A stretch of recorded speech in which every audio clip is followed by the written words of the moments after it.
Hello दोस्तों, कैसे हो आप सब। उम्मीद करता हूँ आप सब अच्छे होंगे और आपके बोर्ड एग्जाम की तैयारी बहुत अच्छी चल रही होगी।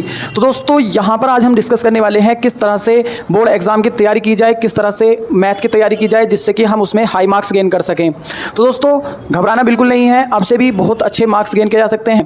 तो दोस्तों आपको इन 6 पॉइंट को फॉलो करना होगा। जो जनरल टिप्स हैं मैथ के लिए आपको फॉलो करनी है और इन 6 पॉइंट्स के अंदर सबसे ज़्यादा इंपॉर्टेंट होने वाला है 6 पॉइंट, जो कि मैं आपको वीडियो के लास्ट में बताऊंगा। उससे पहले आपको ये 5 पॉइंट समझने होंगे। यदि आप इन 5 पॉइंट के बाद इस 6 पॉइंट को फॉलो करते हो तो मैं गारंटी से बोल सकता हूं कि आप बहुत ही अच्छा स्कोर कर पाएंगे मैथ के अंदर। सबसे पहले हम बात करेंगे 2 तरह के स्टूडेंट होते हैं। जो एक तो वो स्टूडेंट जो अपनी तैयारी को बहुत ही स्टार्टिंग में स्टार्ट कर चुके थे, यानी कि 11th के बाद ही उन्होंने तैयारी को स्टार्ट कर दिया था, या दूसरे स्टूडेंट वे होते हैं जिन्होंने अभी तैयारी को स्टार्ट किया है। तो इन दोनों ही स्टूडेंट को हम ध्यान रखते हुए मैं आपको बताऊंगा कि किस तरह से आपको यहाँ पर तैयारी करनी है जिससे कि आप अपने स्कोर में बहुत ही अच्छा इंप्रूवमेंट कर पाएँ। तो सबसे पहले हम बात करेंगे यहाँ पर पहले पॉइंट की, जो कि है सिलेबस पता होना चाहिए। आपको सबसे पहले सिलेबस को पता करना है कि हमारे सिलेबस के अंदर क्या क्या पूछा जा रहा है और क्या क्या नहीं पूछा जा रहा है, क्योंकि कई बार देखा जाता है कि जो एक्सरसाइज या जो क्वेश्चन हमारा है हमारे सिलेबस में नहीं है, हम पुरानी बुक से उसे ही पढ़ते रहते हैं और उस पर अपना बहुत सारा टाइम खर्च कर देते हैं।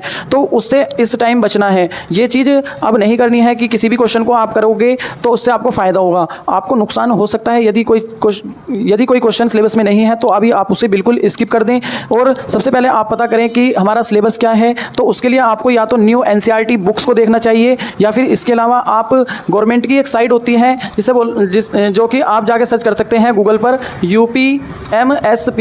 इस साइट पर जाने के बाद आपको सिलेबस का पता चल जाएगा, वहाँ से भी आप सिलेबस डाउनलोड करके अपना सिलेबस एक बार अच्छे से देख लें। उसके बाद दूसरा पॉइंट है चैप्टर वाइज सारे फॉर्मूले याद करो। जितने भी चैप्टर जिस भी चैप्टर को आप प्रैक्टिस करना चाहते हैं, जिस चैप्टर से आप अपनी तैयारी को शुरू करना चाहते हैं, सबसे पहले अपनी कॉपी पर उसके सभी फॉर्मूलों को नोट कर लें। उन फॉर्मूलों को आप लिख लें जिससे कि आप को पता चल जाए कि इस चैप्टर में इतने फॉर्मूले हैं और ये फॉर्मूले हम यहाँ पर अप्लाई करने वाले हैं। और फिर आप जब क्वेश्चन को प्रैक्टिस करें तो जिस क्वेश्चन में फॉर्मूले का यूज़ हो रहा है उस फॉर्मूले को वहाँ पर जरूर लिखें। उस क्वेश्चन के सॉल्यूशन के अंदर फॉर्मूले को जरूर लिखें, उससे बचे ना, जिससे कि वो आपके दिमाग में सेट हो जाएगा। उसके बाद आता है तीसरा पॉइंट, कॉन्सेप्ट क्लियर करो। तो आपको तीसरे पॉइंट में कॉन्सेप्ट क्लियर करना है। जिस भी क्वेश्चन की आप प्रैक्टिस कर रहे हो तो सबसे पहले उसका कॉन्सेप्ट क्लियर करो, और उसका कॉन्सेप्ट क्लियर करने के लिए आप एग्जाम्पल की हेल्प ले सकते हैं या उसके सॉल्यूशन भी आप देख सकते हैं। सॉल्यूशन आपको गूगल पर, यूट्यूब पर, कहीं से भी आप सॉल्यूशन देखें और उसे पहले क्लियर करें, फिर आप उसके बाद उसको प्रैक्टिस करें। ज़्यादा टाइम किसी भी क्वेश्चन को ना दें। उसके बाद आ जाता है पॉइंट नंबर 4, क्वेश्चन को समझो। आपको पॉइंट नंबर 4 के अंदर क्या करना है, क्वेश्चन को समझना है। कई बार ऐसा होता है हम क्या करते हैं, क्वेश्चन को पढ़ लेते हैं और उसका सॉल्यूशन करने लग जाते हैं और हमें पता ही नहीं होता कि क्वेश्चन के अंदर पूछा क्या जा रहा है। तो आपको करना क्या है, क्वेश्चन को पहले अच्छे से पढ़ना है, फिर उसे समझना है और उसमें क्या हमें ज्ञात करना है, क्या दिया है, इन सब चीज़ों पर ध्यान देते हुए क्वेश्चन का सॉल्यूशन करना है। उसके बाद आ जाता है पॉइंट नंबर 5, NCERT से प्रैक्टिस करो।